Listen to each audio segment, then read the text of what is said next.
All right, so today it's we did a rock band, we did a metal band. Now I got to do something that's sort of in between metalcore. We're not huge fans of metalcore, you know. I like guitar solos in my metal personally. I mean, it's preferable. I'm not super into breakdowns, but there was one song that impressed me. I heard a year ago now, and it was by this band, which is Beartooth. Yes, and what was that song? Oh. It was The In-Between. Yes. And it's a great song. It's a guilty pleasure song. It's super just sort of chanty and awesome and amazing. And finally... And that is from Beartooth's first album. Which is Disgusting. It's not disgusting, it's called Disgusting. And so then Beartooth came out with their second album. 2 years later. Yeah, which is last year now. On June 3rd, 2016. And it's called Aggressive. And I only have one problem with... This is actually the first time I'm ever going to say that. Like, the first time I've ever talked about this something. I have a problem with the album cover. And the problem is the band is called Beartooth. And the album cover is half him, half a wolf. And I'm like, why isn't it a bear? Bears are just as aggressive as wolves, right? I don't know. I guess. I don't know. Bears have to fend for themselves. I wonder what went through his head to make it choose to be a wolf. Maybe he thought people were expecting it to be a bear, so he's like, nah, man, I'm not going to do a bear. Wolves are just scary. Anyway, let's move on to the actual thing, the songs itself. Yes. So, I believe, like the first time, most part, Caleb, which is also my name, recorded all the parts himself again, I believe. And, which is very similar to the Foo Fighters' first sort of album. Yeah, so Beartooth's first album. Yeah, Beartooth's first album, he recorded all the parts. And I think he did most of it this time. Yeah. But he wrote it all. He wrote it all. And produced it himself. Which is one thing, like, major respect to him for being able to do that. Yeah. Anyone who listened to Attack Attack, you heard Shomo at the age of 14. Yeah. And he's still pretty young. I don't know how old he is. He's 20-something. Anyway, let's get into the actual songs themselves, starting with the title track, Aggressive. And this is the first single from the album. Yeah, there were 5 singles, which is basically half the album. Yeah, this song had 12 tracks.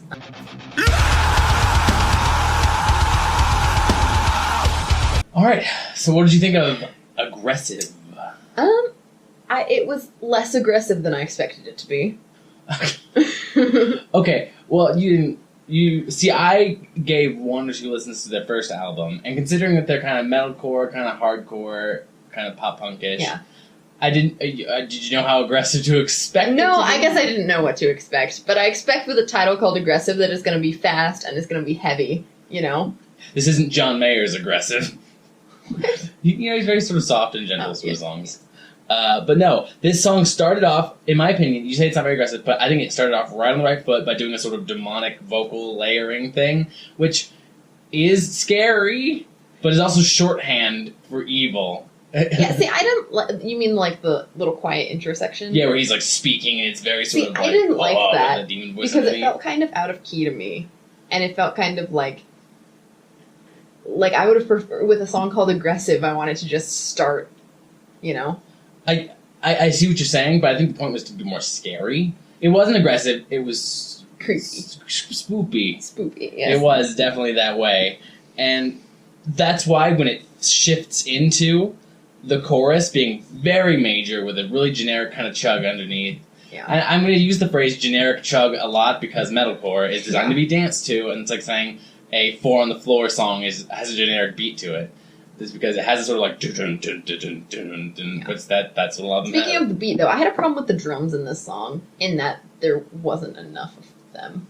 Whereas most songs are like hit the snare on like the 2 and 4, I feel like there was only like 1 snare hit per measure, and it's like there needs to be more sounds. Well, I think it's because Caleb's doing this all himself. He clearly was not a drummer first. That's all I'm going to say. He's kind of going for a more simple thing. Yes. And it's kind of, this is how to get the song out there. Yes.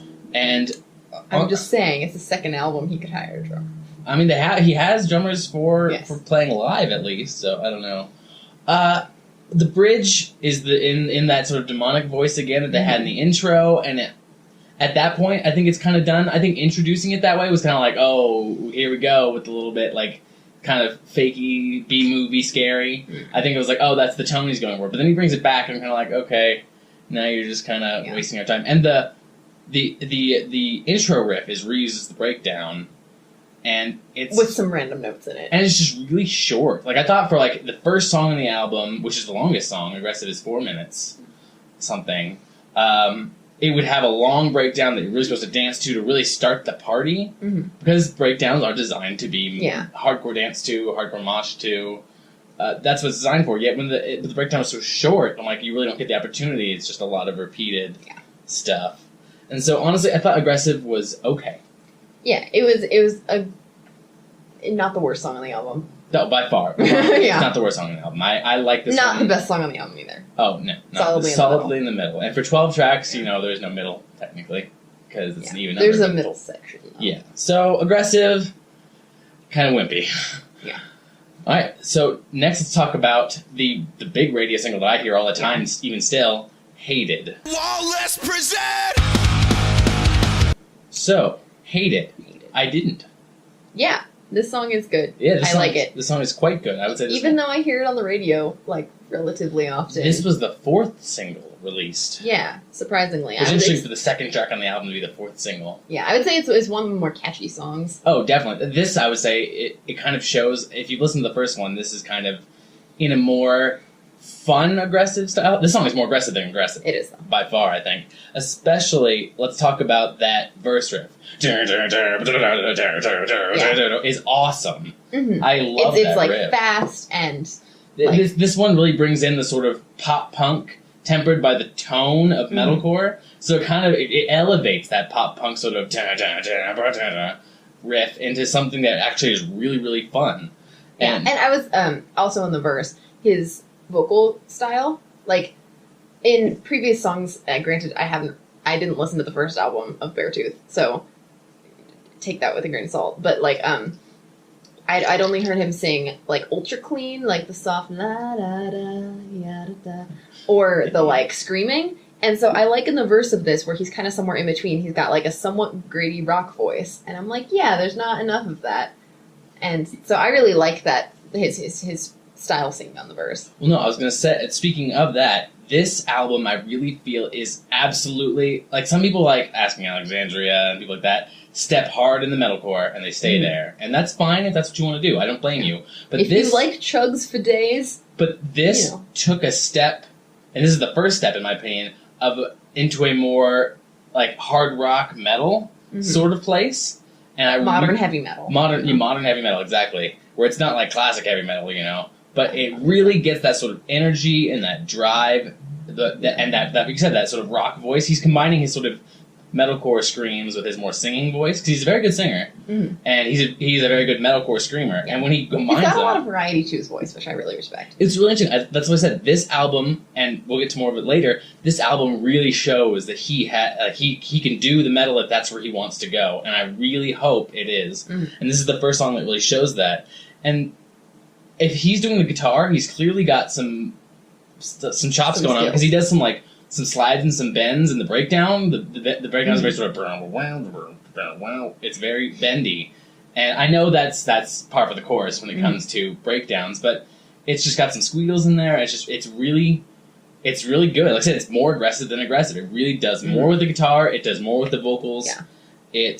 There are some random points where for 2 seconds at a time, I know you were gonna bring this up, he uses the radio filter on his voice. I was gonna bring that up. Because in the pre-chorus especially, I wrote a radio filter in pre-chorus because it's like, it's unnecessary. Like, he likes to do the, like, a lot of songs on this album, we'll get to later, but had the verse that's kind of fast and kind of aggressive, and then the pre-chorus kind of steps back.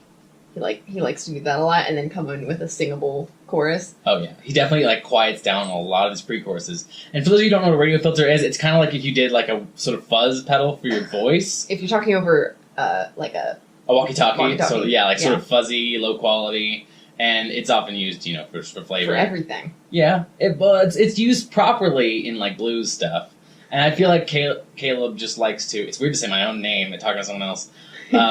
Just likes to use it to add flavor, and there's nothing wrong with that. Yeah. It's just he does it on like every other song on this album, so it's kind of like, you're kind of overusing. Speaking of things he does on every other song, at the end, after the breakdown, you know, when your typical song repeats the chorus twice, he didn't do it in the last song, but in this one, he does the thing where it's you sing it quietly, you sing the chorus or part of the chorus quietly, and then with like almost no instruments underneath, and then you go back into the chorus like full force, or even worse than usual. It's the first time he does it on the album, and by goodness, you'll get tired of it by the end. Like, I created a shorthand for it because I wrote it down so many times. I don't remember him doing that in this song, but there's a song I wrote down later that just like I underlined it 6 times because it's just so music writing 101. Yeah, and it's not bad. It's like I said, there's no such thing as there are some original music these days, but this is an album that is comfortable in the pop punk zone, comfortable in the metalcore zone, but then puts a foot in other waters. Mm-hmm. And this thing, it's just slightly experimental within a very, very comfortable safe zone. Mm-hmm. And yeah, the song is, like I said, Hated is predictable but powerful. It's easily chanted. Anyone can feel what it's feeling, where you feel like you're being brought down by everyone else around you. And what I wonder / suspect is that it came like he probably had some unexpected fame from his first album. And so I bet he was like, this came from reading criticism of himself, or like getting criticism for like just his own music that he's trying to put out there, you know? Well, the thing is, he was in Attack Attack, and Attack Attack was really popular. Mm-hmm. And then he made Beartooth, and he's also doing an electronic music thing called Class. And I don't think he has a problem with the fame, it's just that he has clinical depression. Or at least he did, and that's why he left Attack Attack. And so I think part of it is that just him acknowledging those feelings. And he references that a lot in this whole album, like fighting that, and it generally there's a generally positive message. Oh yeah, this album's all about. This album is often about like being the underdog and about defeating your own demons, which is exactly why we should talk about the next song, which is Loser, which is all about that sort of thing. So if you could play Loser now.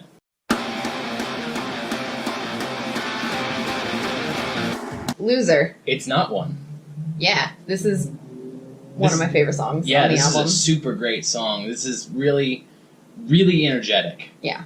High school me would have been head over heels in love with this song. No, this song is great because it starts with a heavy riff, and it does that thing, and it's kind of, you know, every musician does this. It starts with the let's go, and like it really kicks itself off for you, so you're prepared to jump into the. And it starts immediately. I'd say it's one of the more punk riffs of this album. Oh yeah, undoubtedly.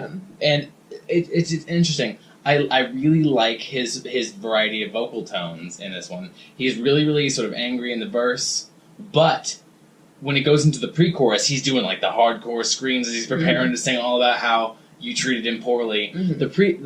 The way the verse is sung, gently sung, and then the pre-chorus is screamed, and then the chorus kind of belted, is just an awesome. An awesome development of vocal tone. This song really lets him show off what he can do with his voice, in my opinion. And so I wrote down that this is a guilty pleasure song. It is, definitely. If you listen to the lyrics, it's one of those songs that you agree with, but then are guilty to agree with because it's so relatable for the teens.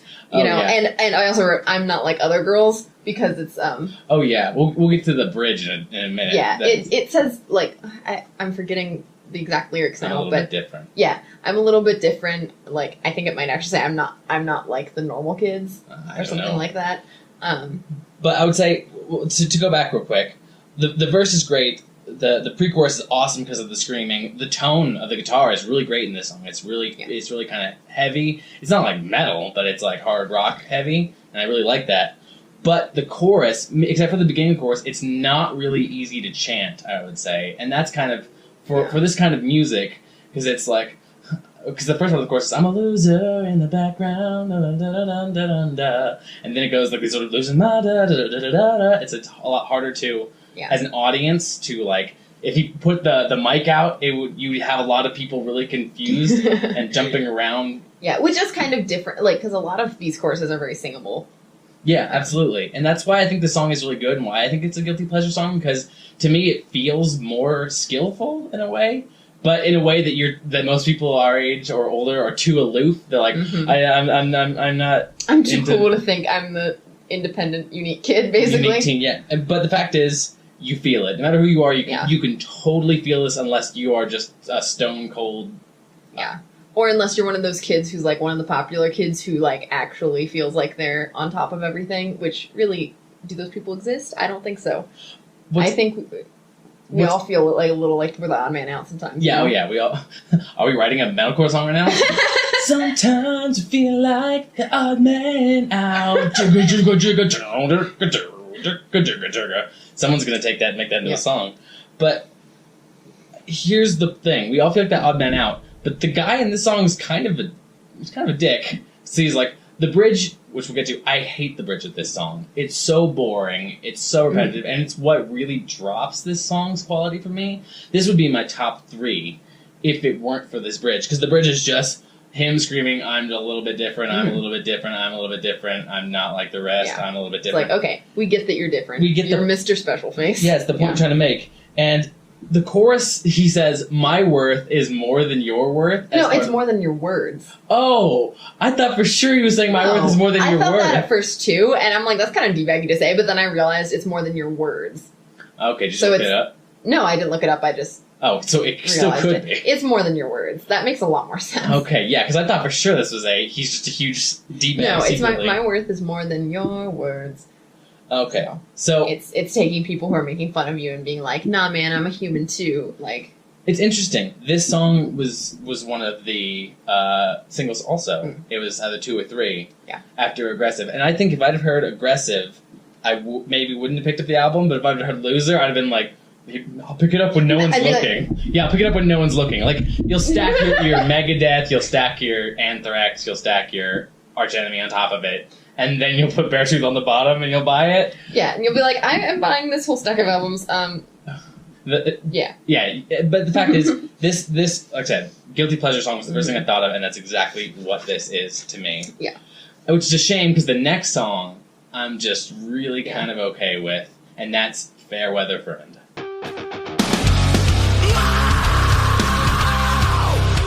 So, Fair Weather Friend.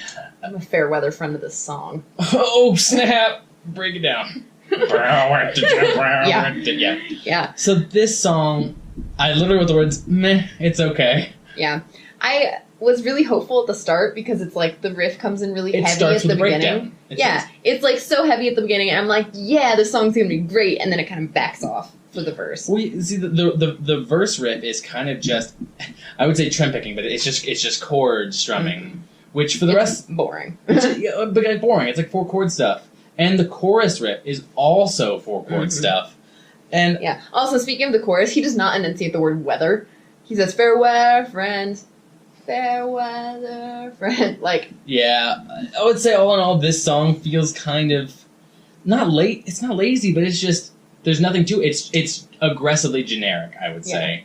It's almost pop punky, and it's just sort of chord strumming. Yeah, speaking of the aggressiveness of this song, he says he starts the chorus with the sentence "I want you dead," and it's like, if you're gonna say the sentence "I want you dead," you need to say that like in your face, angry. And what's funny is he's like, "I want you dead," like he totally does that later in a song about death, which we'll get to. But this song is just. The fact that he says, yeah, I want you dead, it's all about him hating some friend who takes advantage of him or is only around when he needs something. But this song is all major, it's all like, it's just, there's not an ounce, ironically for a band called Beartooth, there's no teeth to this song. Yeah. And it's just, the intro breakdown is played after the chorus too, but it's not part of the actual breakdown, which is this weird sort of the actual breakdown is kind of lame. Yeah, it goes from trim picking to weird sort of acoustic-iness to then like some chugs every couple seconds. Yeah, he's screaming over the occasional chug, which I thought felt really stiff. And over silence a lot of the time. Yeah, and it's just too much silence. Like, I get he's trying to have like impact with the like occasional but they didn't mean anything. Yeah, there wasn't like a good rhythm to it. It had no groove. Yeah. Wow, metalcore has no groove. Shocking. No, it's just this song just has nothing going for it. Yeah. It's if you really like generic sort of pop punk, like slightly angry pop punk, then this is right up your street. But it's not one of the singles, so obviously they didn't want to like pitch it to everybody. It's album filler. Yeah, it really felt like it to me. Yeah, so let's go ahead move and on. Before we burn out on this topic, let's move on to the song "Burnout." What? So, Burnout. Ironically, it's what heated up right after that last song, Affair with a Friend. We're throwing a lot of pun things into this episode, but it's just because this album is a bit of fluff. Metalcore is always just fun, fluffy. A little fluffy. But, ridiculous. yeah, anyway, this song, I like how it started, just some screaming, and then it jumps right into an opening breakdown. Yeah, the thing is, there's like a guitar feedback going, and there's screaming, and then there's the drums are like, they're like really, they're like, it's designed to pump you up. Yeah, he instantly has some power. And that's the thing is, I think after Fair Weather Friends, he realized he was the producer, so he was like, I need to bring the energy back up. Yeah. And so this song totally begins with that, and then the verse is just yeah, it's pretty fast and punchy. The drummer, I would say almost the verse guitar is inconsequential because the drums are so forward mixed and they're really driving it. It's almost tribal, and it's sort of like it's angry drum music. And on the opposite side, I feel like the chorus had kind of a boring rhythm. Well, the thing is, every chorus that he writes kind of has the same rhythm. Well, yeah, the thing is, I basically thought of the chorus in this case because I wrote that it's super chantable, it's super catchy to sing. Yeah. It's this chorus. Basically, the instruments don't even matter because this is all about everyone goes quiet so that he can point the mic out to the audience and everybody chants it.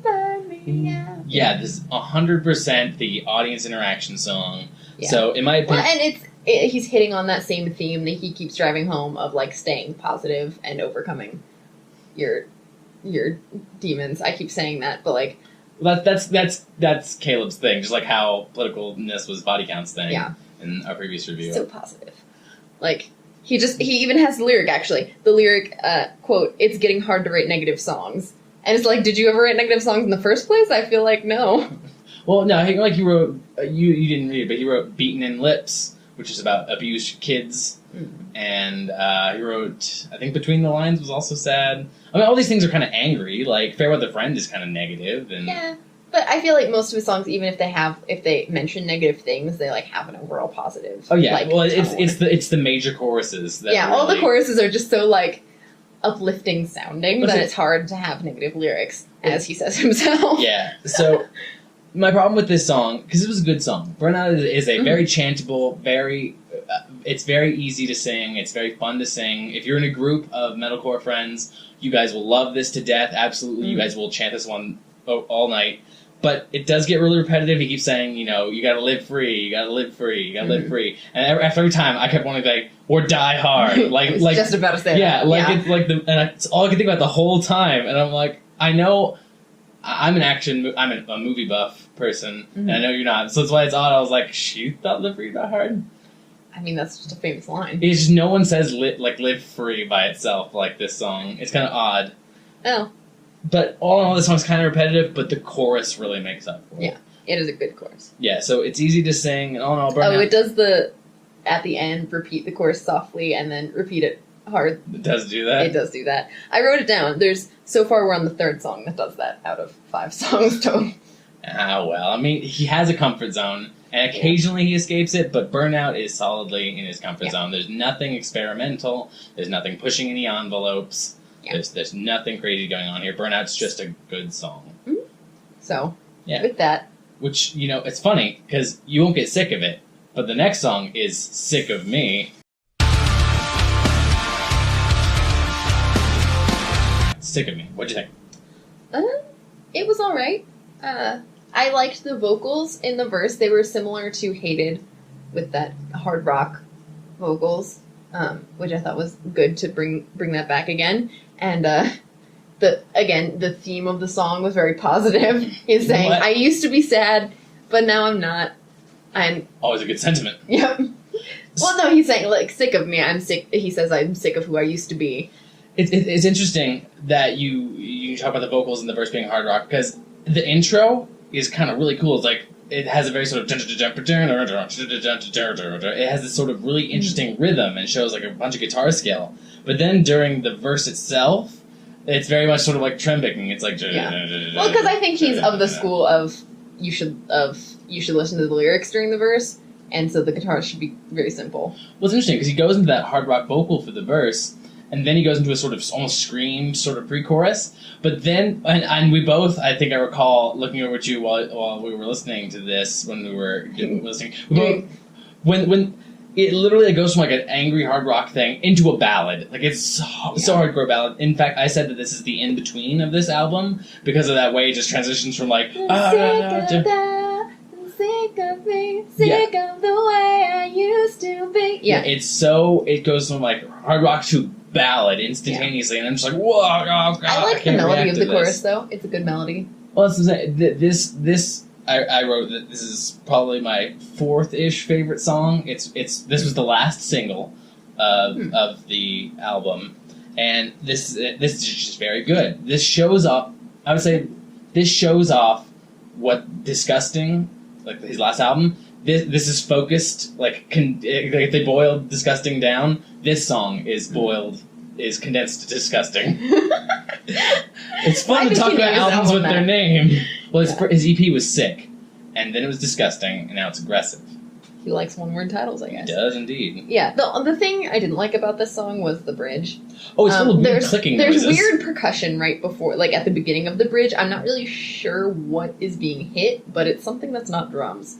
It's some like sort of clapping stick and clicking, yeah, snapping weirdness, and then it's just words over kick drum. Yeah, it's really boring. It's I would say it's kind of what makes the song like less energetic, because it kind of just like stops, like because you can't go from like hard rockin' to then awesome like ballad and then just words over a kick. That's gonna cause all kind of weird sounds. Whatever. Stop hitting our spaceship. Sorry. But I would say that's only one of this song has the problem of not understanding time. And what I'm saying is the bridge doesn't understand how the bridge just breakdown, that's just words over, doesn't understand how long it's going or how it interrupts the flow. Well, it's not really a breakdown, it's just a weird bridge. I was going to say, that's another thing I didn't like about the song, it didn't have a breakdown. And I feel like that's what you're expecting in your metalcore song. Oh, man, he's throwing off your expectations. Well, the thing is, this is the ballad of the album. It really, it really is, I feel.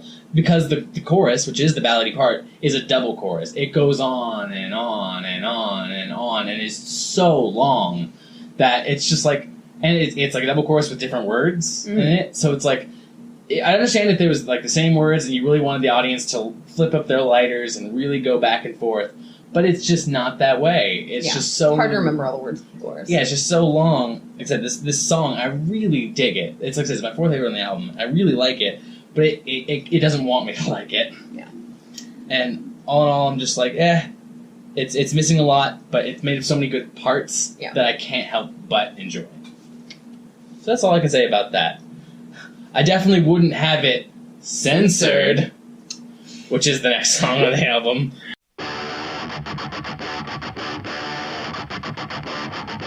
Censored. What did you think of it? One of my favorite songs on this album. This is in my top 3, absolutely. This is the direction that Beartooth should be going always.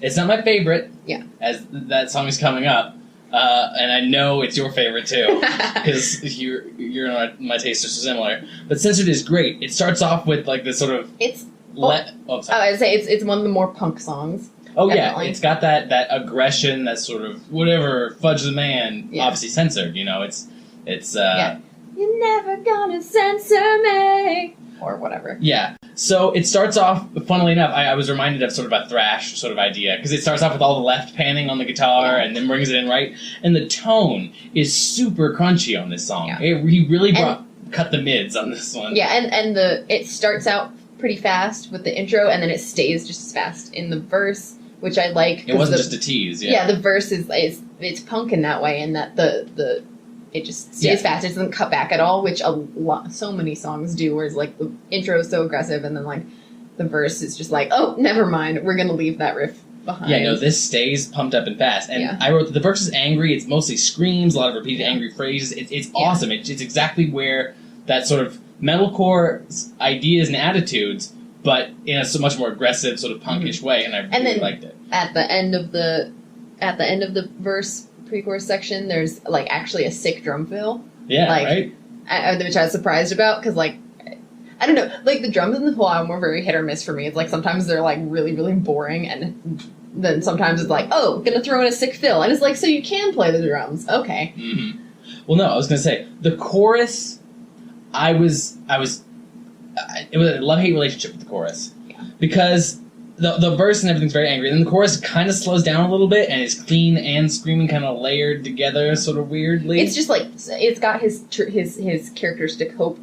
But that's the problem. This chorus shouldn't be major, and yet it is. He can't help it.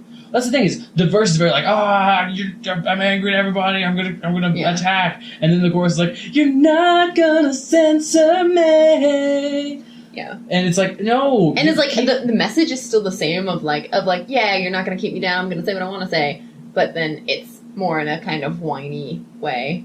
I wouldn't say whiny, it's just, it's like I said, it's got that hope, and that hope is kind of ill-fitting. Stupid hope. It's just, fuck happiness. Yeah, right, exactly. The thing is, maybe one day he'll move into power metal, and we'll see what happens from there. Yeah, it's power like metalcore. Oh. The breakdowns are so fast. Yeah, speaking of breakdowns, I think this song had a great breakdown. This song's breakdown was great. Yeah. It was like the words, and then the sassy guitar, and then the words by themselves, and then the sassy guitar. Yeah. And then, what did he say right before the breakdown? Oh, he said, he's like, turn the something down, turn the music up louder! And dude, and it's like, if you don't headbang to that, you're weird. And the riff he does is like a super awesome guitar riff for the breakdown that's actually got like, it's like 6 notes, it's really good. Yeah. And it's awesome, and the thing is, I've never had a song be like, turn it up. Like, what's, like, it's like, Sweet Home Alabama is like, turn it up. Mm-hmm. I've never had a song, besides Sweet Home Alabama, that's totally turned it up, and I wanted to. But this was like, turn it up, crank it, mosh, or... It's like, usually I resent songs for telling me to turn it up, but this one, I'm like, yeah, this actually is a good breakdown. Yeah. I am, in fact, going to headbang to this. Absolutely awesome. I quite love this song, and, all in all, it's just, like I said, the only thing that's not, ironically, the only thing for a metalcore song that's not great about it is the chorus. I just don't like the clean singing. It's not that it was a bad chorus, it just didn't really fit the song. Yeah, once again, it's... Because the verse and then the bridge breakdown section were, like, so, like, hard-hitting. Yeah, Caleb clearly understands the setup, but he doesn't, it's the execution that's weird. Yeah. But, that being said, this song, while great, like, absolutely love this song, it's nothing. None of the songs on this album are anything compared to the next song. The next song is absolutely, like, defining of what Beartooth should be from now on forever. Yes. And that's Almost Dead. Always Dead. Wait, hold on. Always Dead.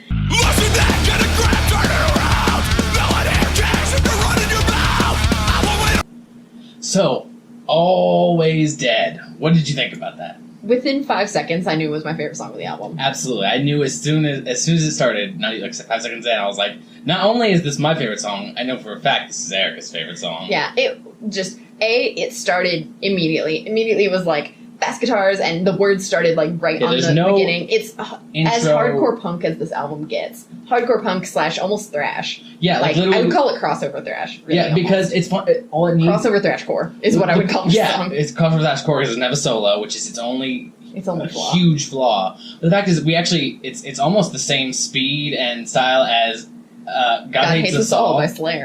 Yeah. And we were like, what? That's what we were singing along over his actual words in this. Not that his words are bad, they're great. It's about wanting someone dead, which is like as metal as it gets. What I was going to say is this song is what Fairweather Friend wants to be. Yeah, the thing is, this is what Fairweather Friend would be if Fairweather Friend wasn't like a radio rock boring album filler. Fairweather Friend is like his PC version of it, and like this is what he actually wants to say. Yeah, this song is so awesome. I said it was super punky. It's got pinch harmonics in it. Yeah, I'm like, wait, you know how to pinch? Also, in the middle of the song, you remember that he's a bass guitar? And the bass just gets its own chance to be like...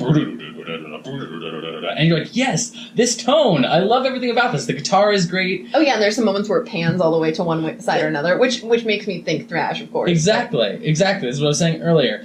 It's just, like I said, there's panning, it's fast, it's angry, there's pick slides. Yeah. It's got slides, it's got pinches, it's really got a lot to it. The thing is, it shows so much technical skill that is really available for and this the thing album. is, he could play I'm sure he has the skill to play a decent solo. But he just chooses not to, and I guess I respect his choice because... He's in a genre and sticks to it. But my problem is, the people who like Asking Alexandria and Beartooth is open for Asking Alexandria will hear this, and I'm not sure... I hope they hear this and go, man, there's harder music that I could easily listen to and level up. Or they'll hate this. Yeah. Because it doesn't have the clean, sort of beautiful middle part. And that's another thing about this song is, it doesn't have the angry verse, clean chorus. It's just angry. Like the title, it's aggressive. Yeah, this is the song that should be called aggressive. Like, shoot, like I said, this. I hope Beartooth's next album is this. I hope it's all this. I hope it's aggressive. Yeah, exactly. And the song is too short. Yeah, it's under 2.5 minutes long, but it's hardcore punk. Yeah, it needs to be over fast, otherwise you kind of lose it. Like I said, the only thing it needed was a solo. But that being said, the breakdown was awesome because he showed off all his little technical skills. Yeah, it's a breakdown that had pinch harmonics in it and like... Yeah, and pinch harmonic, muted notes, everything. I'm like, this is awesome. You can actually do this, Caleb. I'm proud to share a name with you after hearing this song. Yeah. Like, so this is my number one by far and away. I wrote. It's great. This is just a great song. If you hear, like, Beartooth, if you listen to this song, you're not getting what Beartooth sounds like. That's just a fact. This isn't what they sound like normally. Yeah. So if this is the song you hear and go, man, I bet the album will sound like that, it doesn't. It doesn't, but enjoy the song for what it is. Yeah. Just enjoy this song. It's short, just like we should keep this. Alright, moving on. So, this next song, it's kind of funny. Always Dead, I really liked a lot. And this next song is my worst song. Yeah. And it's However You Want It Said.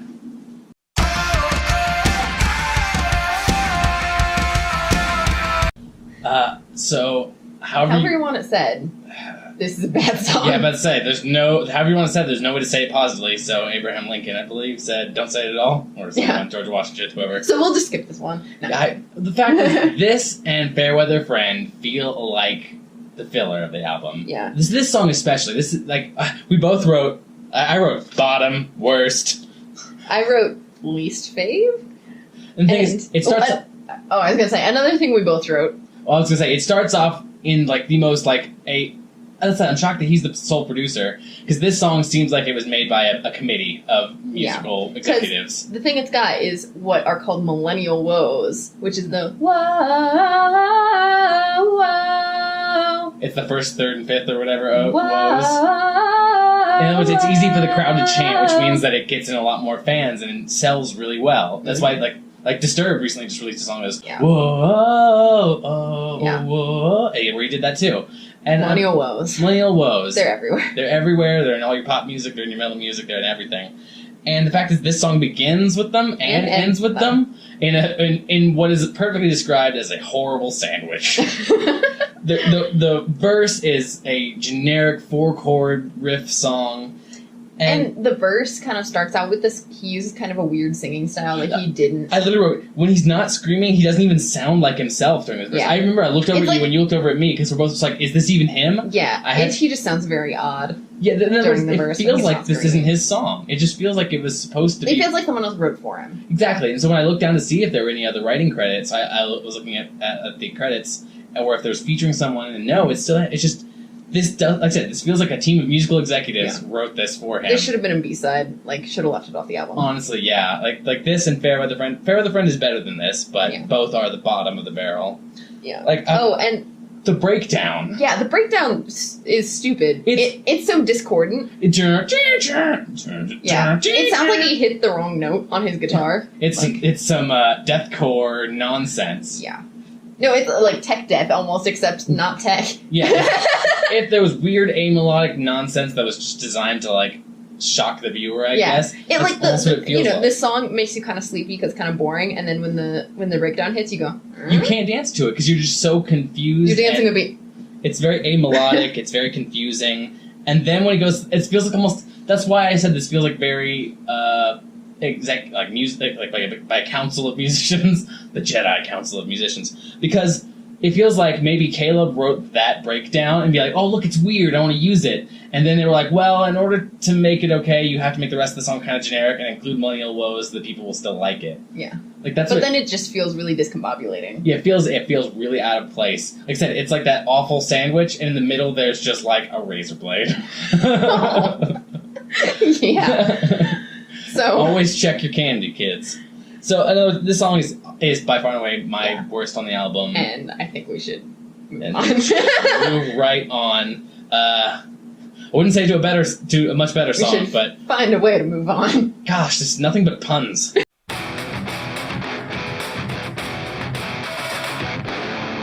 So, can you find a way to find a way? No. So, alright, so this song, I wrote this. I swear the intro riff was used before in another song as its breakdown, as its main riff it's or something. It's very generic. It's very much especially after listening to a whole album of this, it's just you feel like this song has no new ideas, which is a shame because in the verse there's clearly actually some. Like he's clearly getting some sort of something in the back there. There's a lead tone, but because it's metalcore, there's no lead. Like the vocals are mixed so loud over it that whatever sort of originality that I hear in the verse, which I'm looking for, as like I'm very much guitar and bass focused. Want to like it, yeah. But I just can't. It's mixed too quietly. The guitar is not the focus of the song, even though it kind of should be because the words are so generic. And it's a shame. All right, so we know you said that before that the pre-chorus is often pulled back.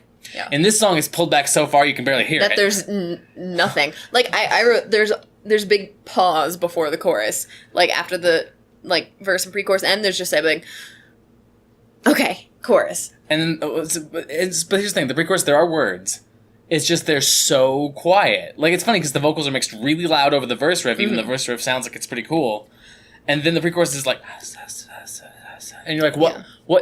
This isn't like before you scream something and you go into the breakdown. I understand being quiet before that, but this is just like quiet, then silence, and then another ballad chorus that absolutely has nothing going for it, in my opinion. And at some points, when he goes from singing to screaming, is often amelodic and not fun to listen to. Yeah, and I even wrote on this that even the breakdown is really boring. Well, the thing is, the fact is, like, under the bridge, there are some of the stuff that's happening in the lead. There may be some mutes, there may be some chugs, there may be some squeals, but you just can't hear it because they mix it so quietly. It's weird that this song is mixed so quietly under the vocals. Like, I don't know why. It's like they're trying to bury something that could be interesting. And well, it's because, again, I think he's trying to emphasize the words. I think this song kind of overdoes it. Yeah. My rating for this was meh. Because it's generic and boring. And speaking of generic, it does that last two chorus repeats with the soft to the loud thing. I don't even remember. It was just so... I just was listening for that, and it does it in, I'll count at the end, but it doesn't a lot of the songs. This song is just white noise to me, because it doesn't emphasize what it should, and the vocals are exactly what you'd expect for a metalcore song.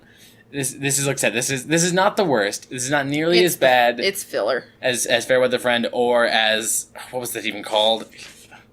However you want to say. Yeah, it's filler.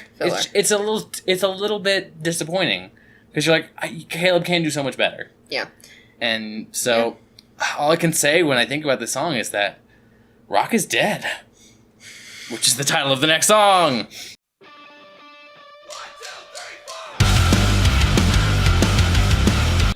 So, rock is dead. I'd say rock isn't dead with this song. Yes, if anything, this proves that rock is alive and that Caleb does understand what rock is. Mm-hmm. I absolutely love this song. This is my second favorite song. Yeah, this is also one of my favorite songs on the album. It starts out with a sweet, hype scream of just... And it doesn't... It again, one of the other songs I said, it doesn't lose energy from the intro to the verse, which I absolutely love. That's a pet peeve of mine when it's, super energetic intro and then drops to drops back for the verse. This one does not do that. No, this song, it keeps it pumped up. Like I said, very fun, very pop-punky, very, like, aggressive, but in a fun way. It's not like Always Dead. It's just aggressive in a very sort of angry way. Yeah. This is aggressive in the, like, if rock is dead, you can kill me right now is the way it phrased. Because this is a song that's like, I want to have fun. And then he says again. Well, and he talks about music, like, he's like, music can save you, like, you know, that you can use it to hide, you can use it to live, all that stuff. It's just, like I said, the intro is fast and punchy, the verse is fast and punchy, the chorus is fast and punchy, and then the bridge, like, breakdown is awesome. Oh, this song's got a great breakdown. Like, what does he scream? turn this riff up. Because it's the bridge is such a great riff. He says, turn this riff up! And then it's instantly drops into the breakdown. And the breakdown is awesome. It's this, like, thing. It's really awesome, and it's a riff. It's not like just the it's like sort of thing. It's because your breakdown's boring if it just goes people, I think metalcore people will be surprised when they hear this. I don't know a lot of metalcore because I don't like it very much. Yeah. But I think people will be surprised when they hear this song.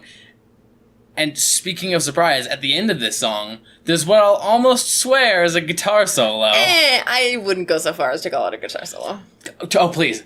The Ramones played a guitar solo. It was all one note. That's true. This was more of a solo than whatever song that is. Yeah, there's what I would swear is the...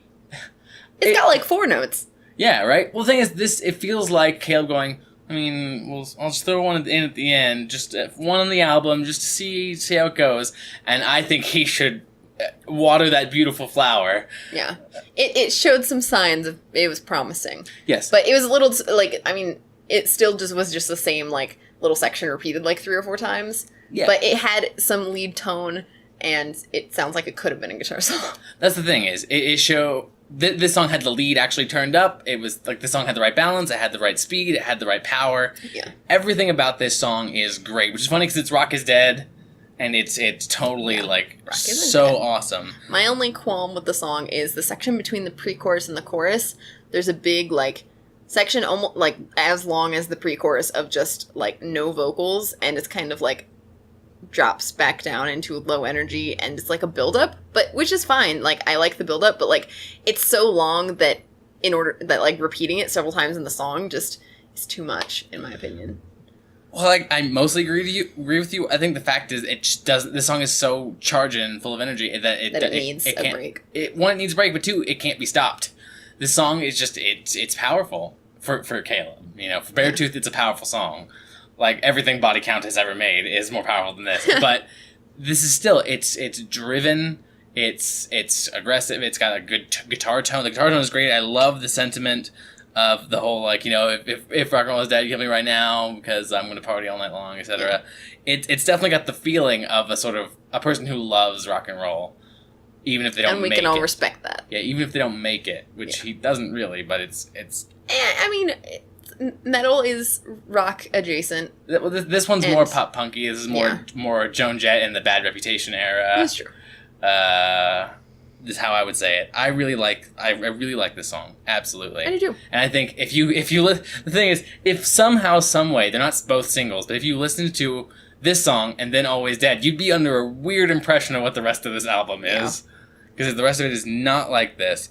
But I really like Rock is Dead, and it's exactly the kind of comfortable place that I would like him. If he doesn't settle into the Always Dead territory, I'd like him to settle into more fun, pop-punky, aggressive-y stuff like this. Because it's definitely much more what he should be doing. Like I said, that sort of Joan Jett era, sort of like, whatever, man, skateboarder punk sort of thing. Yeah. That's what I would say would be better for him than necessarily some of this metalcore stuff. Find a way. Yeah, so, good song. And then the last song. This song is odd. Yeah. This song is an experiment. This song is weird, and it's called King of Anything.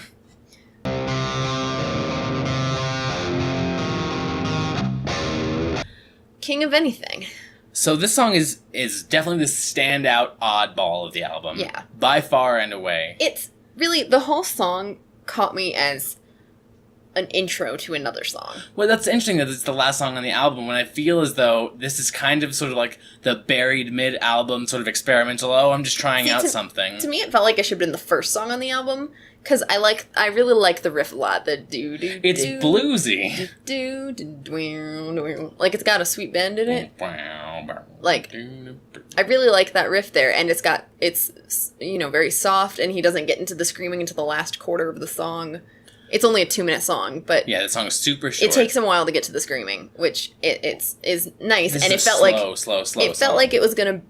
After the end of the screaming part, it feels like it's going to build up... It's going to start another song that's, like, aggressive. Yeah, honestly, I would say that King of Anything should play before Always Dead. Mm-hmm. And they should lead right into each other, and that should be the start of, like, of a hard rockin', hardcore punk, but still fun album. But this is just a really strange coda to the album. Yeah, it's very slow, and it's sort of him, like, just talking, sort of sing-songly. It's very bluesy, kind of like dude and his guitar, and it's very strange. And then the chorus comes in, and I don't like it at all. The chorus is just a 4-chord sort of like... Well, because I think he's trying to sell the message more than the sound. Which is the problem, because that riff, that sort of bluesy riff, it's not really bluesy. It's got a lot of tension in it. It's really good, and then it's just a generic sort of 4-chord, and like, you broke it in a way that wasn't good. Yeah, the verse riff had a lot of tension, and then it just kind of... It's funny, this song is 2 minutes, and I feel like it shows exactly what I'm saying about him being in a comfort zone and him trying to push out of it a little bit. Because his comfort zone is the chorus. It's 4 chords, it's a sing-scream thing that just completely, my brain deletes it because it's just so generic.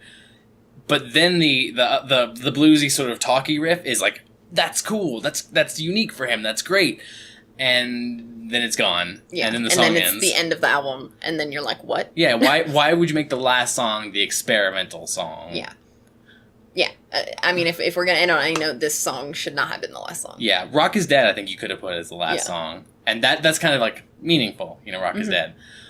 All in all, King of Anything is really cool. And for me, I think it's exactly what an experiment gone wrong should be. Half right, half wrong, and, with vivisected animal parts laying everywhere. Because clearly, it's... clearly the song is no longer alive. It's dead. But it had some interesting things to tell us about what's going on in Caleb's mind, and that's what I really look forward to the next album. Yeah. So now I'd like to move on and talk about the album as a whole, sort of here, and that's the kind of thing is I'm 100% sold on his next album already. Yeah, I'll give it a listen, and that's coming from like neither of us are really into metalcore at all. Like, you listened to Beartooth's previous album, but like I don't think I've ever intentionally listened to a metalcore song before this. Except In Between. That song is a guilty pleasure song so intensely, it's ridiculous. Yeah. So this is the first metalcore album I've ever intentionally listened to, and I wouldn't even call it metalcore. I would call it hardcore pop punk core. Hardcore pop punk core. I like that. I like that as a title.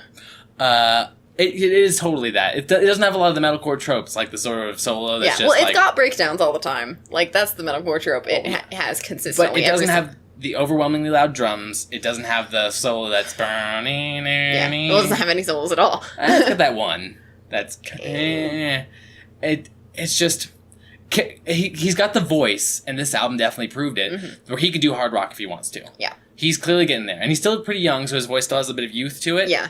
It definitely, like, as his voice matures, it's going to be great. Like, yeah, I look forward to 20 years from now, Beartooth, or whatever he's doing then. Yeah. Because that'll be a new vocal tone for him, and I think it'll be really good. No, I look forward to hearing him as he gets older and more mature. Like I said, Disgusting was much more of the sort of metalcore, and much more sort of, like, hardcore, like, hardcore, and not hardcore punk, you know what I'm saying?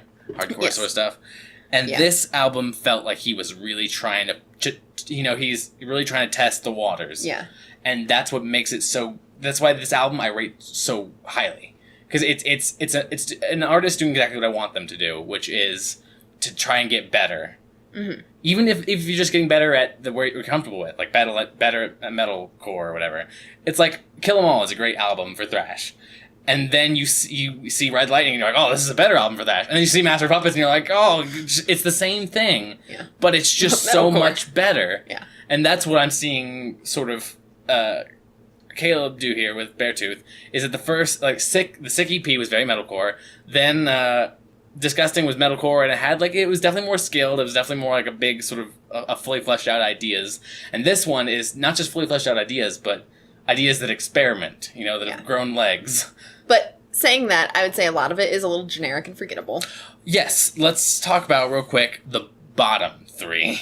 Before we talk about the top 3. I'd say the bottom 3 easily, Fairweather Friend, and however you want it said, and Find a Way. Yeah, absolutely. I'm right there with you. However you want it said is the bottom of the barrel. This is, like I said, it's had the millennial woes, it had the nonsense breakdown.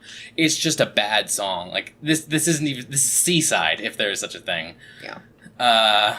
In other words, your pet goldfish ran away to the seaside. It should be dead. Yeah, so those 3 songs were all forgettable. Like, they could have not been on the album, and I wouldn't be any worse off with my life. Yeah, honestly. I could have never heard them and be just as happy as I am now. Probably happier. I wish I'd never heard however you want it said. Like, it literally made my life worse. No.